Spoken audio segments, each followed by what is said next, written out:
Bonsoir, aujourd'hui 30 avril, nouveau journal de la rédaction de TV Fil 78, l'essentiel de l'actualité locale. Et nous parlerons notamment de la RD30. Les travaux progressent à hauteur de Plaisir afin de permettre de désengorger cet axe régulièrement saturé dans le département. Le point sur ce chantier qui ne se terminera qu'en 2017. Nous évoquerons aussi les enjeux de l'intercommunalité pour les communes du parc naturel de la Haute-Vallée de Chevreuse. Ce sera le thème d'une réunion publique qui se tiendra le lundi 4 mai à Saint-Rémy-les-Chevreuse. Les organisateurs seront en plateau. Et puis nous verrons comment le parc de Thoiry gère les naissances. Les soigneurs nous ont accompagnés à la rencontre des bébés élans, bisons et ours. Mardi, nous parlions de la situation de Kéchave, ce lycéen sans papier de Saint-Cyr-l'École qui avait reçu une obligation de quitter le territoire français à 4 mois de passer son bac. Afin de le soutenir, une cérémonie de parrainage civil a été organisée à l'Assemblée nationale avec le député Benoît Hamon sous l'égide du réseau Éducation sans frontières. La préfecture vient aujourd'hui de le convoquer pour annuler son expulsion. Une régularisation complète de sa situation devrait avoir lieu rapidement.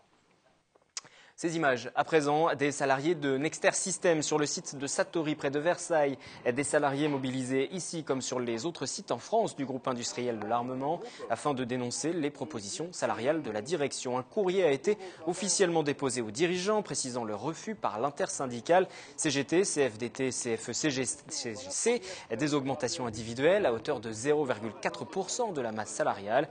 Les dividendes touchés par les actionnaires sont aussi pointés du doigt.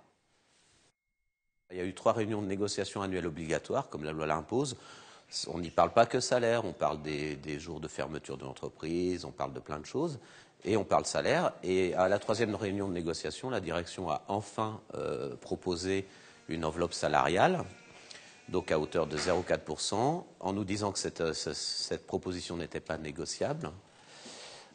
Sachant qu'en plus, ils mettent la hiérarchie intermédiaire dans une situation très difficile, puisque ces 0,4% sont à répartir entre les différents salariés, certains à 0, certains à 0,4, certains à 0,8. Donc il y a les très mauvais, les mauvais et les moins bons.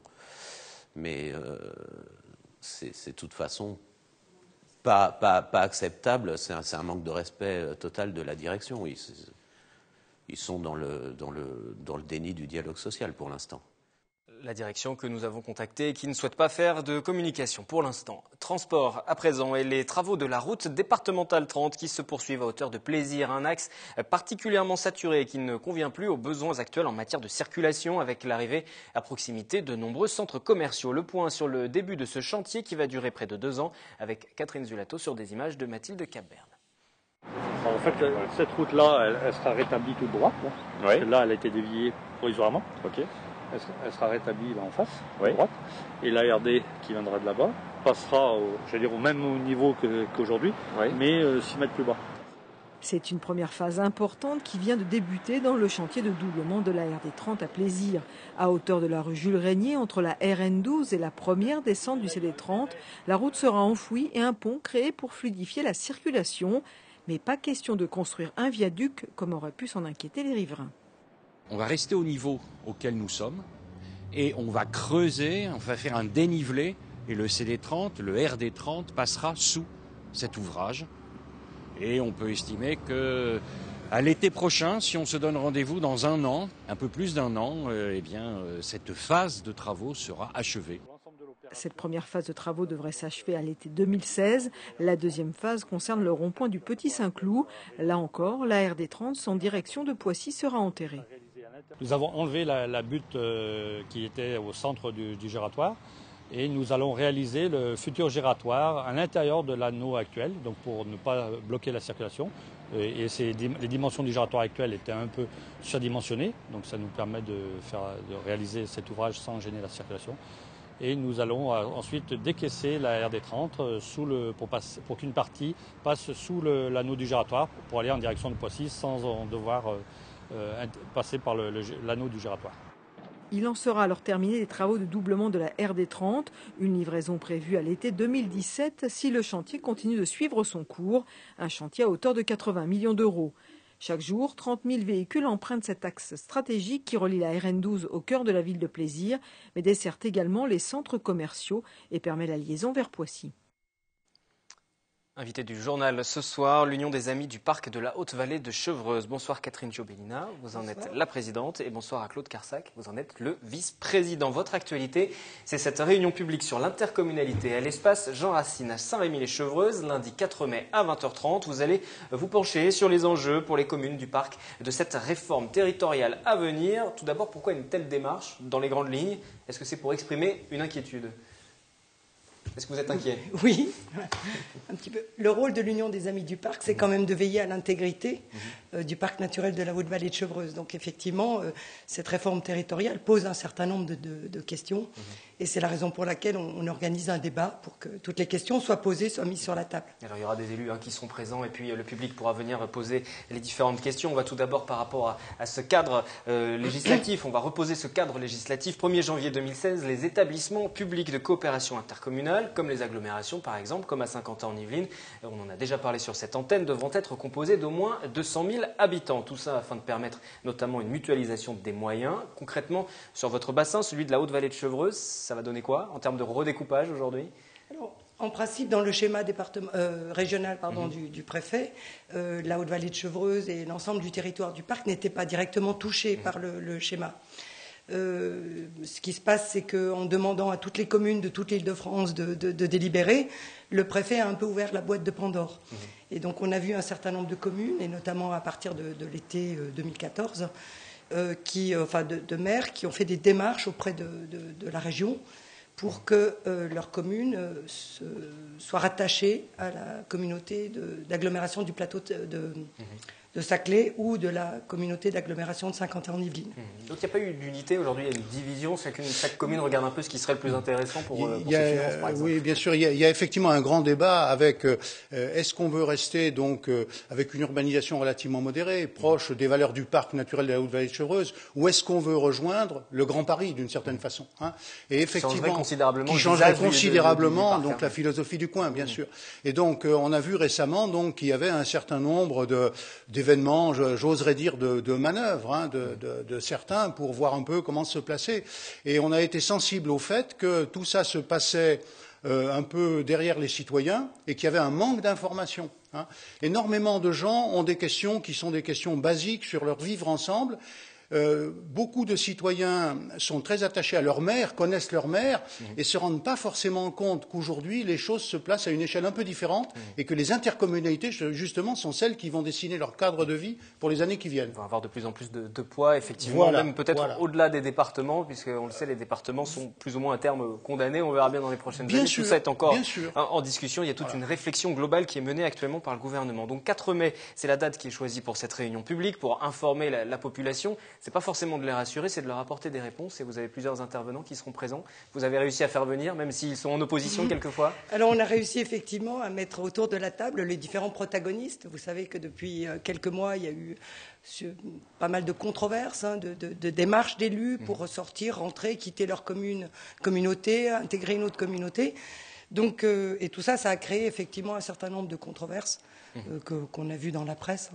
Et donc, on a réussi à effectivement mettre autour de la table tous les protagonistes de façon à ce qu'ils puissent expliquer devant la population et devant les élus également.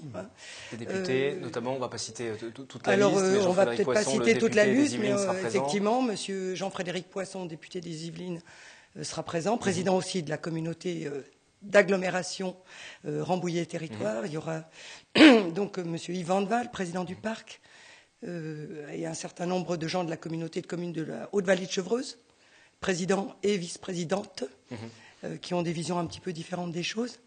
Et donc, et également, nous aurons le cofondateur du parc, qui est Dominique Julien Labruyère, qui donc a beaucoup milité à l'époque, vous savez, où toutes ces communes s'étaient regroupées, justement pour ne pas être intégrées à la ville nouvelle.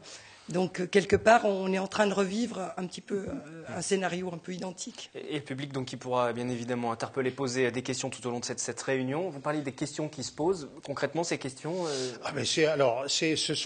si vous prenez par exemple quelque chose qui remue beaucoup les gens aujourd'hui, c'est toutes les questions de circulation. Aujourd'hui, c'est bloqué. C'est évidemment lié à l'urbanisation, comment on construit. Et tout ça, évidemment, ne peut pas se régler au niveau d'une commune. C'est forcément des questions intercommunales. Et donc, il faut absolument traiter les problèmes à cette échelle-là. et donc essayer de les traiter de façon démocratique à cette échelle qui est supérieure. Et effectivement, comme le disait Catherine tout à l'heure, le département est peut-être en train de disparaître, on va avoir la région, on va avoir les intercommunalités, d'une certaine taille. Et évidemment aussi, un autre point de vue, c'est comment tout ça va se placer dans nos zones comme le parc naturel par rapport au Grand Paris, cette espèce d'énorme chose qui est en train de se constituer, comment on va pouvoir vivre ensemble, comment on va pouvoir dialoguer avec, et il faut avoir un poids suffisant pour dialoguer avec le Grand Paris qui est en train de se constituer, sans forcément être intégré. Aujourd'hui, vous n'avez pas l'impression aussi que c'est une volonté de vouloir, enfin, vous voulez un peu rester dans un village gaulois, c'est peut-être ce que vont dire vos détracteurs, de se protéger ce parc naturel, alors que l'urbanisation aussi est nécessaire parce qu'il faut construire des logements, il faut de la place. Ça va être difficile de préserver aussi ce parc, malgré tout. C'est des questions de fond. Si on se place, par exemple, toutes nos fédérations, par exemple l'UAPNR, font partie de France Nature Environnement Île-de-France. Hein, et c'est une question qui est portée à ce niveau-là, qui est au niveau de la région Île-de-France. Est-ce que la région Île-de-France doit continuer à croître indéfiniment? Est-ce qu'on doit? Quand on regarde aujourd'hui la congestion des transports, la congestion des routes, est-ce que véritablement il faut continuer à croître de cette façon-là, hein? C'est des vraies questions qui sont plus générales, je dirais, que l'intercommunalité, et donc qui se posent. Alors évidemment, le reproche qui est souvent fait, c'est de dire vous êtes donc une réserve d'Indiens. Bon, hein. N'oublions pas non plus que les espaces préservés du parc naturel sont un espace de respiration très apprécié des Franciliens. On ne peut pas non plus le massacrer. Hein.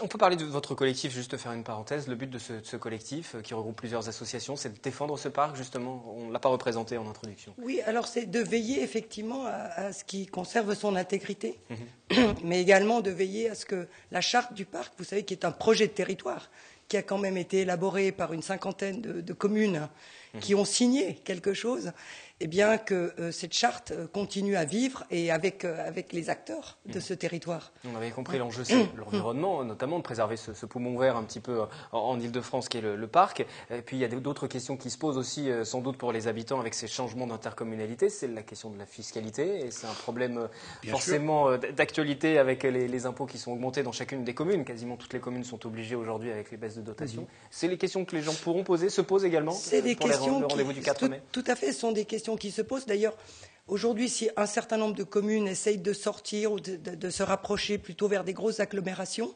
évidemment celles qui sont limitrophes, c'est parce qu'elles craignent d'une certaine façon que tout l'argent soit donné pour ces grosses agglomérations de projets.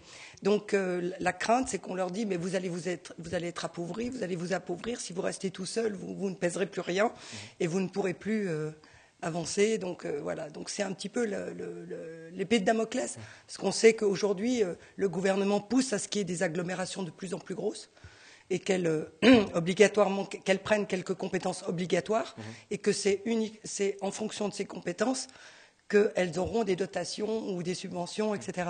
Donc plus elles prennent de compétences, plus elles sont grosses, plus elles auront de subventions. Donc c'est vrai que les petites communes, elles se disent, si on reste une petite communauté de communes, qu'est-ce qui va nous rester ? Alors il y aura cette discussion le 4 mai avec les différents élus. Forcément, il y aura des oppositions, il va forcément y avoir quelques tensions qui vont en déboucher. Mais au-delà de ça, après, parce que pour l'instant, vous êtes dans la discussion, dans l'explication. Mais après, si jamais vous n'êtes pas entendu finalement, si les décisions ne vous plaisent pas. On va amorcer le débat. La vraie question, c'est qu'on a vu un certain nombre de prises de position qui sont d'ailleurs plus ou moins en train d'évoluer, hein, mais tendant à nous faire le coup du ça y est, c'est fait, c'est sans consulter les gens. Nous, on veut animer le débat, on veut animer la discussion de façon à ce que donc ça se fasse dans des conditions transparentes, je dirais. Mais est-ce que ça peut avoir un poids parce qu'il va y avoir cette discussion, on espère. Et si vous n'êtes pas entendu, vous avez déjà réfléchi à l'après ? C'est le lot classique des associations de continuer à militer sur tout un tas de questions. Hein. Et donc d'alerter la population. Et on est un acteur et on essaye donc de susciter la discussion pour voir après quelle est la meilleure solution pour que les choses se fassent pas par derrière, un peu pour des raisons qui sont pas forcément toujours, je dirais, honorable, hein, d'une certaine façon. Et les gens peuvent aussi déjà peut-être poser leurs questions. Il y a un site internet, notreinterco.fr. Tout à fait. Voilà, avec lancé. Un micro-trottoir. Hein, voilà.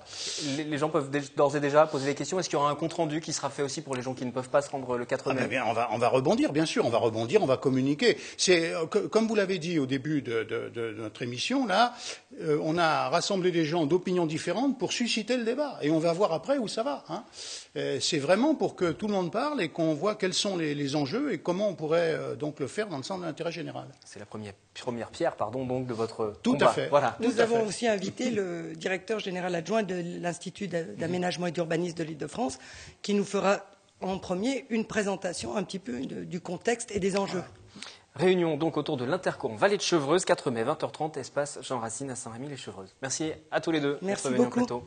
Le journal se poursuit avec la semaine de la mémoire de l'esclavage à Saint-Quentin qui va débuter lundi. Dans ce cadre sera officiellement lancée une exposition autour de la place occupée par la littérature. C'est à la médiathèque Jean Rousselot à Guyancourt. Catherine Zulato et Elodie Moine. La semaine de la mémoire de l'esclavage, c'est du 4 au 10 mai. La médiathèque Jean Rousselot a pris les devants en proposant une exposition très documentée sur un sujet toujours tabou. C'est un sujet qui n'est pas évident à traiter. On sait qu'en 2006, quand l'idée a été lancée, ça a été un moment fort. Je me souviens d'une évocation de Christiane Taubira qui expliquait que par cette reconnaissance, c'était aussi la reconnaissance de l'esclavage comme crime contre l'humanité. Je crois que la France a été un des premiers pays à le faire. Peut-être aussi parce qu'elle l'a beaucoup occulté dans son histoire. Donc je pense que le plus important, c'est, surtout en ce moment, pour apprendre à vivre ensemble, c'est de réussir à comprendre quelles ont été les erreurs de notre passé.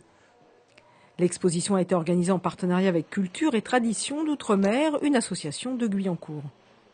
Sur cette exposition, elle est montée en plusieurs mouvements. Il y a d'abord effectivement les rafles, donc tout ce qui s'est passé en Afrique avant le commerce triangulaire. Après, il y a le voyage entre guillemets, entre l'Afrique et les colonies françaises. Et après, il y a tout le principe de résistance avec les nègres marrons. Les façons dont ils sont organisés pour recouvrer leur liberté. La plupart des documents est propre à la médiathèque. L'objectif est de constituer une collection évolutive sur ce thème. D'autres moments forts sont prévus. Mardi prochain, le président de CTOM, Messac Magbangou, animera une rencontre débat à 17h30. Et le samedi 30 mai, à partir de 10h30, des lectures de textes autour de l'épisode de Rosa Parks, une figure emblématique de la lutte contre la ségrégation raciale aux États-Unis. En 1955, elle avait refusé de céder sa place dans un bus à un passager blanc. Martin Luther King avait alors pris sa défense. Loisirs, chaque année, le zoo de Thoiry voit naître plusieurs animaux dans ses parcs, dans ses enclos. Cette année, il y a eu plusieurs zèbres, élans du Cap et 2 petits oursons. Les naissances sont très encadrées par les professionnels de ce site pour permettre une meilleure viabilité de tous ces animaux. Mélanie Poquet et Florane Parfait. Ils ont à peine 3 mois et leur journée, ces oursons baribales d'Amérique du Nord les passent à s'amuser sous le regard protecteur de leur maman Lucky et celui attendri des visiteurs. Les oursons avec la maman, les oursons dans l'eau, l'ours qui dort dans les arbres, superbe. Ils sont mignons, c'est pas facile de les prendre, mais ils sont vraiment adorables. Mais les oursons ne sont pas les seuls nouveau-nés. Si les naissances peuvent arriver chaque mois de l'année, pour certaines espèces, les employés de Thoiry essaient de les faire coïncider avec la bonne saison, synonyme de nourriture plus abondante, météo plus clémente et femelles plus en forme. Pour les élans du Cap, on fait en sorte effectivement que les naissances arrivent maintenant en enlevant le mâle reproducteur. Le mâle reproducteur, on le met l'été, on le met pendant 3 ou 4 mois l'été, on l'enlève ensuite et donc là, en fonction des durées de gestation de chaque espèce, on sait qu'on va avoir les petits qui suivent. Et là, le mâle, on l'a mis l'été dernier au mois de début juillet. Les 8 petits sont nés dans le mois d'avril. Période jugée idéale par les soigneurs, les mois de mai et juin sont tout de même les principaux moments naturels de naissance de plusieurs espèces. Là, on a les gnous bleus. On attend des petits pour normalement le mois de juin. Vous voyez, il y a des femelles qui ont les 2 premières devant nous, là, qui ont le ventre bien rond, bien gonflé. Les daims vont naître quasiment tous au mois de juin. Les gnous bleus vont naître quasiment tous au mois de juin, juillet. Enfin, en général, il y a des espèces qui sont assez réglées comme ça. Les soigneurs ont aussi découvert une quinzaine d'œufs pondus par cette autruche. D'ici 40 jours, le zoo de Thoiry devrait envoyer de nouveaux faire-part. Et aux zoo de Thoiry, il n'y a pas que des naissances. Chaque année, la structure accueille de nouveaux pensionnaires à l'occasion d'échanges entre parcs français et parcs européens. Vince et Bruno, ce sont 2 rhinocéros blancs. Ce sont de nouveaux locataires originaires des Pays-Bas. Ils rejoignent Gracie, la femelle. Des échanges qui sont notamment un moyen d'éviter les reproductions interfamiliales, donc de préserver ces espèces. C'est des jeunes mâles, donc forcément ça joue souvent, donc ça fait des simulacres de combat. En fait. Alors pour l'instant c'est encore très léger parce qu'ils sont jeunes. Je pense que dans l'avenir ça risque d'être peut-être un peu plus vif de temps en temps. D'abord il y a eu la négociation d'en obtenir parce qu'il n'y a pas beaucoup de rhinocéros en captivité. Il n'y a pas beaucoup d'animaux disponibles. Et il se trouve que les deux parcs d'où ils viennent, leur mère à chacun a eu un nouveau petit. Donc du coup, il était temps que ces petits partent, ces jeunes-là partent. Et donc ça a été une bonne occasion pour nous. À l'occasion des vacances d'avril, France Miniature accueillait la ferme pédagogique Rose pour des rencontres thématiques autour de la ferme et du printemps. Hier, mercredi, c'était un atelier autour du pain et la découverte pour le public également des différentes céréales avant de passer à la pratique, la fabrication. On vient autour des céréales, parler de toutes les diversités de céréales et puis comment on transforme la céréale en farine et qu'est-ce qu'on fait avec la farine. Là, on propose de fabriquer du pain. La Ferme Rose est une association, une ferme pédagogique qui est itinérante. Donc on se déplace toute l'année dans les écoles, dans les crèches, en maisons de retraite, dans les établissements recevant du public handicapé et on est aussi dans des grandes fêtes communales. Demain, ce sera le 1er mai. En 2014, les Français avaient dépensé 18,4 millions d'euros pour l'achat du muguet. Cette année, les petites clochettes blanches sont bien au rendez-vous. Les professionnels de la filière ne manquent pas l'occasion d'afficher les pots et autres brins. Il faut faire vite car les ventes ne se font que sur 2 jours. Exemple dans cette enseigne à Montigny, le Bretonneux, Catherine Zulato, Mathilde Caberne pour les images. Paul est un habitué, fidèle client de la boutique depuis plus de 20 ans avec son épouse. Le 1er mai, tradition du muguet oblige, il est venu faire le plein. Coût de la facture, 54,50 €. C'est une fois par an, c'est normal. Vous faites un peu attention au prix ou c'est la composition? La composition, puis le prix quand même, parce que, avec la crise. Ce mercredi matin, chez cette fleuriste, cela ne désemplit pas. Ici, 80% des étals sont consacrés à la fée Clochette. Entre le muguet en pot à replanter dans son jardin ou les brins coupés, il y en a pour tous les prix. À partir d'1 € le brin jusqu'à près de 50 € pour une composition. Alors j'ai 20,90, j'ai 10. Dans ce carton, les fameux brins arrivés directement ce matin de Rungis. Son producteur est nantais, le muguet en pot est lui cultivé sous serre et provient des Yvelines. L'enjeu est de taille pour la professionnelle, il faut faire vite et bien. Les ventes vont s'échelonner entre ce mercredi et dimanche. Nous commandons notre muguet à peu près 3 semaines, un mois avant le 1er mai. Nous récupérons, moi je suis allée ce matin au Halles chercher mon muguet parce que nous n'avons pas de chambre froide, donc on travaille qu'en muguet très frais.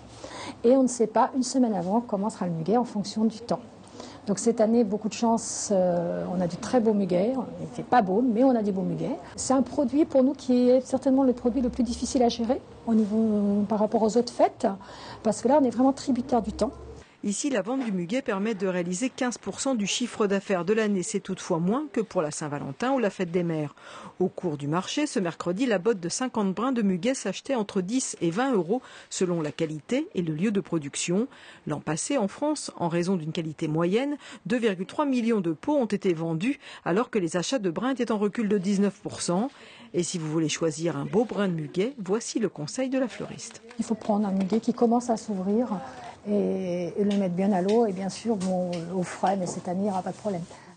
Et il faut savoir que les particuliers n'ont pas le droit de vendre le muguet emballé ou mis en composition. Les fleuristes se disent d'ailleurs très attentifs à Montigny. Le Bretonneux, par exemple, la police municipale intervient, surveille les ventes des particuliers.